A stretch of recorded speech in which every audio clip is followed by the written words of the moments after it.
I be moving. Whipping the foreign, I'm cruising. The money I'm speaking is fluent. All of my business booming. Stacking my cash in abundance. All of my family funded. Finally got what I wanted. Life is amazing, I love it. Everyone know that I run it. Yeah, look at me now, I came up. I've been thinking back then when I almost gave up on the game cause I never got in my way. Yo les postos, bienvenue dans cette nouvelle vidéo Mercato et Actu Foot. Ça s'accélère du côté du Paris Saint-Germain. Les départs et les arrivées, mais surtout les arrivées, on va en parler. On va d'abord parler des transferts à l'étranger où ça bouge énormément.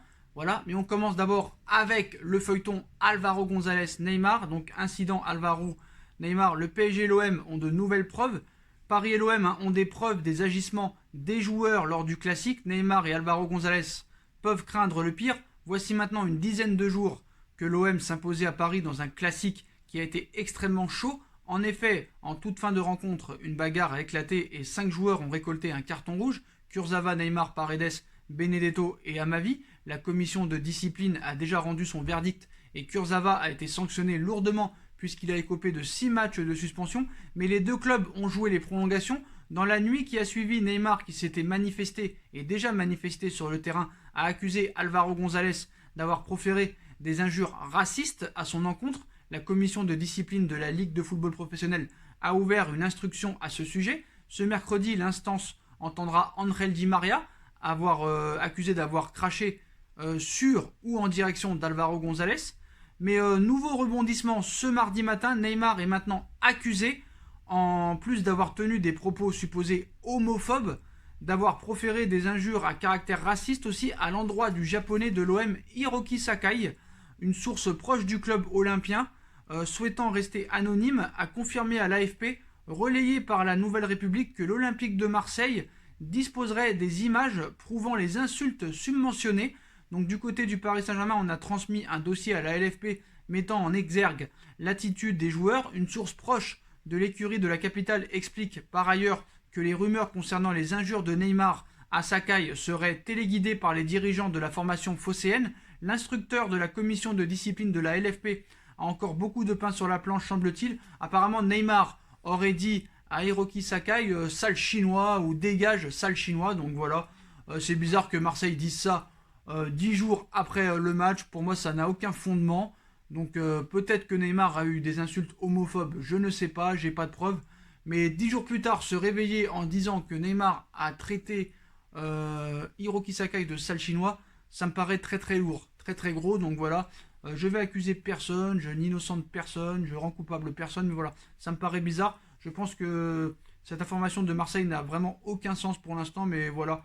Franchement, bon après, je le connais pas, mais je vois pas Neymar dire sale chinois à Sakai, alors que le mec, quelques minutes avant, il est dans tous ses états parce qu'on l'a traité de sale singe. Ça me paraît assez inconcevable et assez incohérent. Donc on verra ce qui se passera dans les prochaines heures, dans les prochains jours, s'il y a des images qui nous permettent de pouvoir décortiquer tout ça.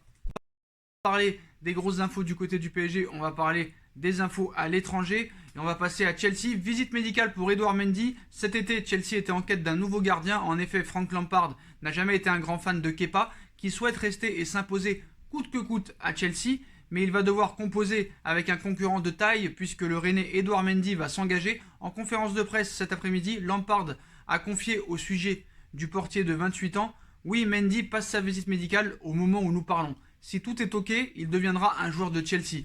Donc il n'y a plus longtemps à attendre avant d'être fixé sur l'officialisation du transfert.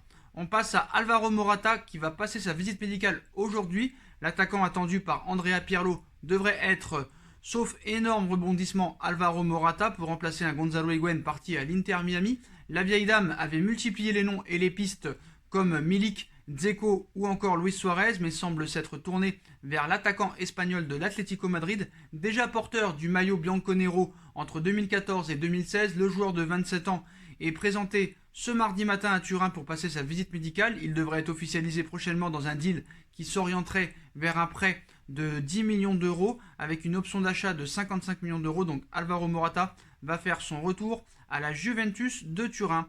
Arturo Vidal rebondit à l'Inter de Milan, c'est désormais officiel, non désiré au Barça où il lui restait 1 an de contrat. Arturo Vidal poursuit sa carrière à l'Inter de Milan, membre de la liste noire de Ronald Koeman aux côtés de Umtiti, Suarez, Firpo, Rakitic, parti à Séville. Arturo Vidal quitte le FC Barcelone, le milieu de terrain chilien dit donc adieu au Blaugrana un an avant la fin de son contrat, après 2 saisons de bons et loyaux services avec 11 buts en 66 apparitions en Liga. Donc retrouvailles avec Conte et Alexis Sanchez.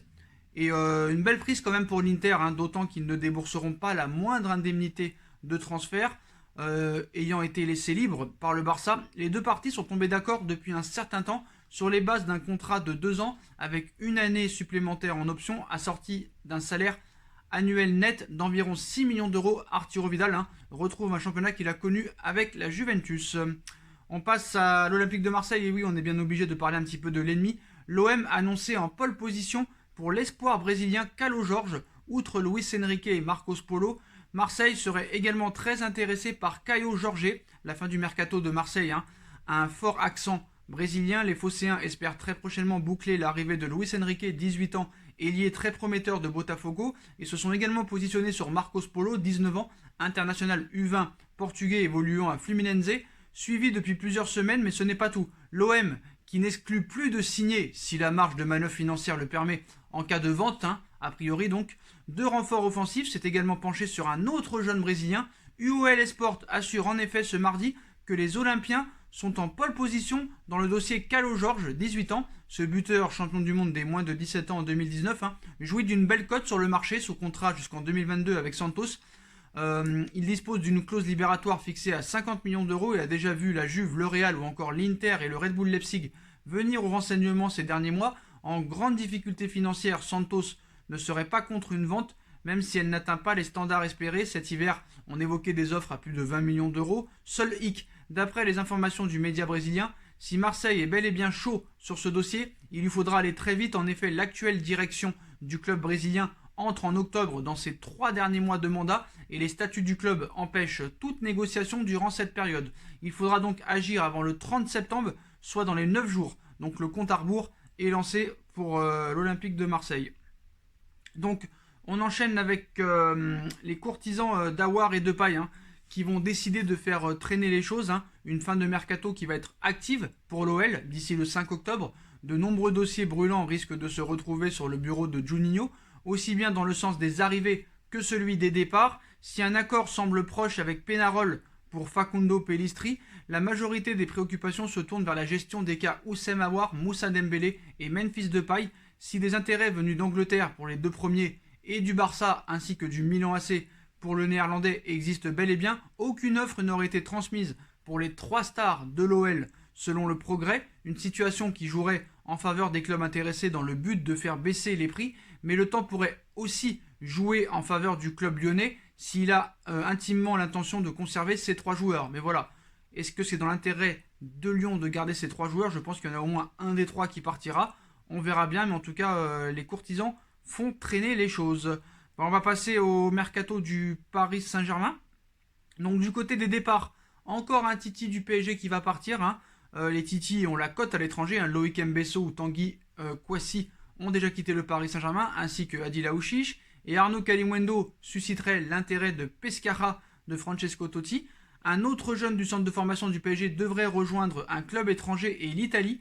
Corentin Loakima, le joueur de 17 ans évoluant au poste de latéral droit, devrait s'engager avec l'AS Roma selon RMC Sport. Au PSG depuis 2013, le jeune latéral s'était blessé l'an dernier et était pessimiste quant à ses chances de signer un contrat professionnel avec le Paris Saint-Germain, ce qu'il devrait faire dans la capitale transalpine. Encore un Titi qui s'en va. La gestion des jeunes est véritablement un problème pour le Paris Saint-Germain. On passe maintenant du côté des arrivées. Donc désigné comme victime du retour de Gareth Bale chez les Spurs, Dele Alli, le milieu anglais, est annoncé dans le viseur du PSG.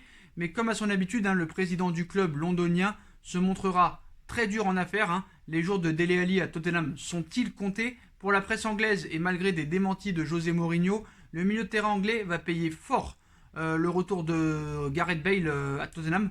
Non convoqué pour le rendez-vous de Ligue Europa en Bulgarie face au Lokomotiv Plovdiv, Ali semble recevoir des messages clairs de la part de son entraîneur concernant son avenir. Et ça, le Paris Saint-Germain et l'Inter de Milan l'ont bien compris. Rapidement, les 2 clubs ont été cités par les médias outre-Manche comme les 2 principaux courtisans du joueur. Mais c'est bien Paris qui semble avoir pris une longueur d'avance, puisque le Télégraphe annonçait avant-hier que les Rouges et Bleus avaient entamé des discussions avec les Spurs à ce sujet.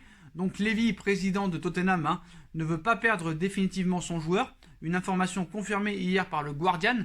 Le journal anglais a révélé que les dirigeants parisiens tentaient de récupérer Dele Alli sous la forme d'un prêt avec option d'achat, une formule chère à Leonardo en ce moment. En témoignent les dossiers Icardi et Florenzi, mais ce matin, le Télégraphe nous apprend que le président des Spurs, Daniel Levy, ne compte pas faciliter le départ de son protégé malgré tout. En clair, Levy aimerait dans l'idéal que Dele Alli reste à Londres et se batte pour sa place de titulaire ou sur le terrain.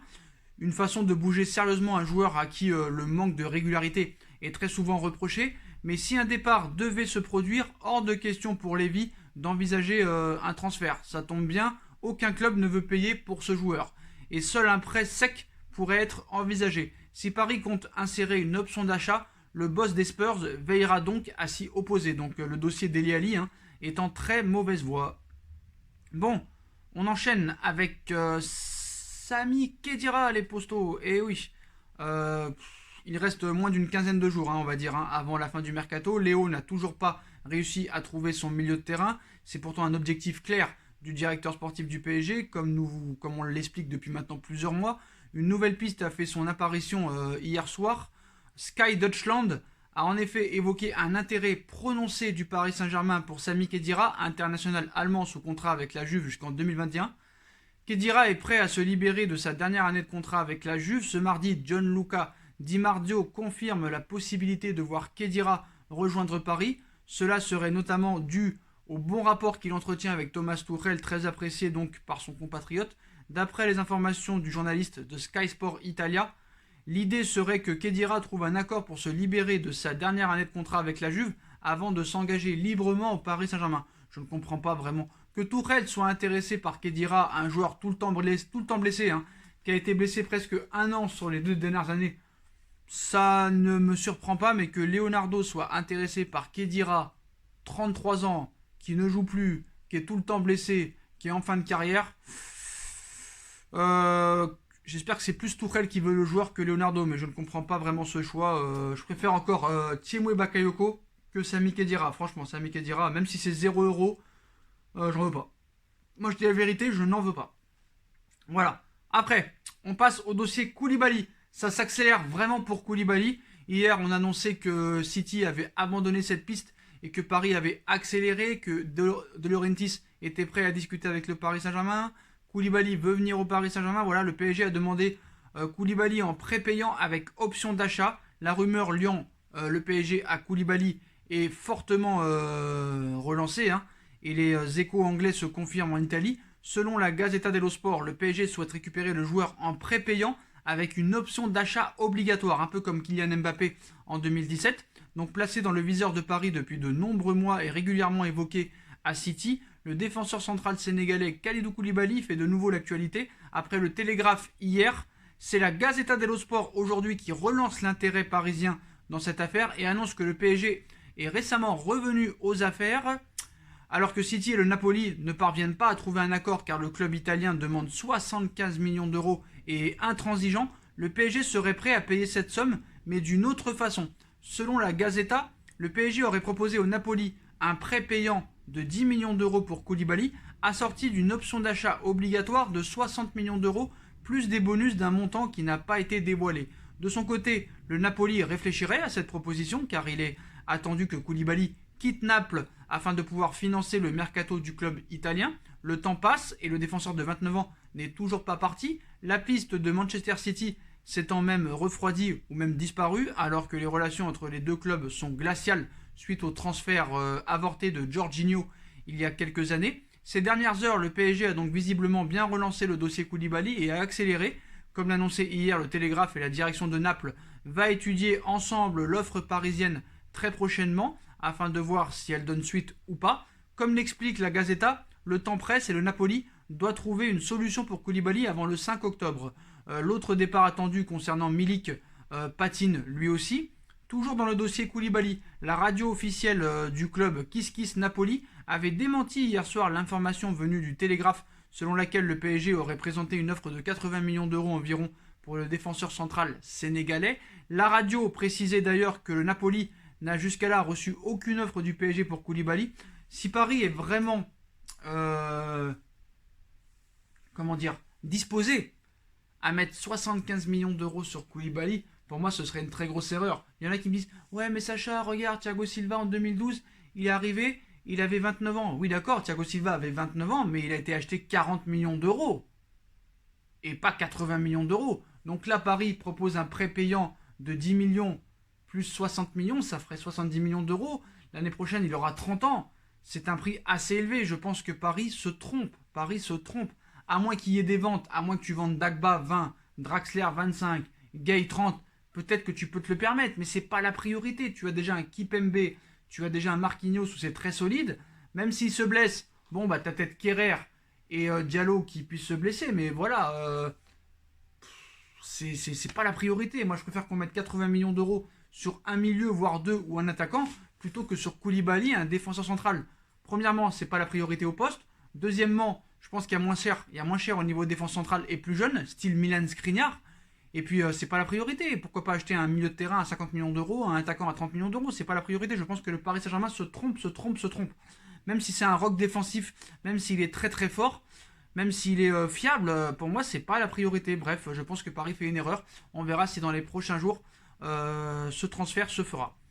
Et on finit avec l'information principale. Hein, comme vous le savez, hier, Kylian Mbappé, on a eu des informations. Hein. Apparemment, Mbappé, son avenir se jouera entre le Real Madrid, Liverpool et le Paris Saint-Germain. Donc le PSG joue avec le feu pour la prolongation de Kylian Mbappé. Le PSG aimerait prolonger le contrat de Kylian Mbappé. Seulement, tout ne se déroule pas aussi simplement que souhaité. Il a encore prouvé dimanche à Nice, Kylian Mbappé, de retour après avoir été positif au Covid, qu'il apporte quelque chose en plus au Paris Saint-Germain, même si je pense qu'il manque beaucoup d'efficacité et d'altruisme et de collectif.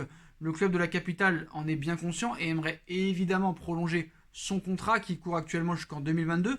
Antero Henrique, en son temps, avait déjà initié un rapprochement avec l'international tricolore et son entourage. Son successeur Leonardo a repris le flambeau, et ce même si les discussions n'avancent pas très vite. Selon l'équipe, le directeur sportif parisien joue d'ailleurs quelque peu avec le feu dans ce dossier déjà brûlant. D'une part, l'attaquant et ses proches n'ont pas compris pourquoi le Brésilien et le club étaient restés muets après une information publiée par le Sunday Times, selon laquelle le numéro 7 avait fait part à sa direction son envie de quitter le navire à l'été 2021, information erronée d'après le quotidien sportif.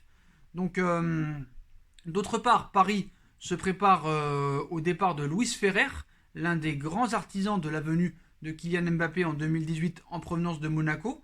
Voilà, une donnée qui a forcément son importance car l'Argentin est l'un des interlocuteurs privilégiés du clan Mbappé, notamment de son père, qui l'accompagne souvent au Stade de France pour assister au match des Bleus. Ce départ pourrait froisser la star parisienne qui voit dans le même temps le Real et Liverpool continuer leur cours assidu. Léo devra trouver les bons arguments pour reprendre la main. Sa capacité à verrouiller le natif de Paris sera épiée au même titre que sa fin de mercato du côté de Doha, qui s'annonce très tendue entre dégraissage souhaité et renfort de dernière minute à trouver. Donc le dossier Mbappé est très très brouillon et très compliqué. On a vu qu'il n'a pas réussi à prolonger Tanguy Kouassi et Adil Aouchiche, mais qu'il a réussi à prolonger des joueurs comme Verratti, Marquinhos ou encore Levin Kurzawa. Donc on verra le dossier, mais en tout cas le dossier Mbappé est vraiment en stand-by, donc on verra ce qui se passe. Donc voilà les postos, voilà pour toutes les informations Mercato et Actu Foot. Comme d'habitude, dites-moi en commentaire ce que vous en pensez. Je compte sur vous pour bombarder la barre de like, on partage à tout va, on commente, on s'abonne, on active la petite cloche pour être tenu au courant des vidéos qui vont sortir. On me rejoint sur mes différents réseaux sociaux, ainsi que sur ma cagnotte Paypal, qui est toujours disponible en lien en description. Donc n'hésitez pas aussi à vous abonner à ma deuxième chaîne YouTube, No Feeling, qui sera aussi en bas en lien en description. Voilà les postos, je vous souhaite à tous une bonne continuation, prenez soin de vous, et à très vite pour une nouvelle vidéo les postos. Tchuss.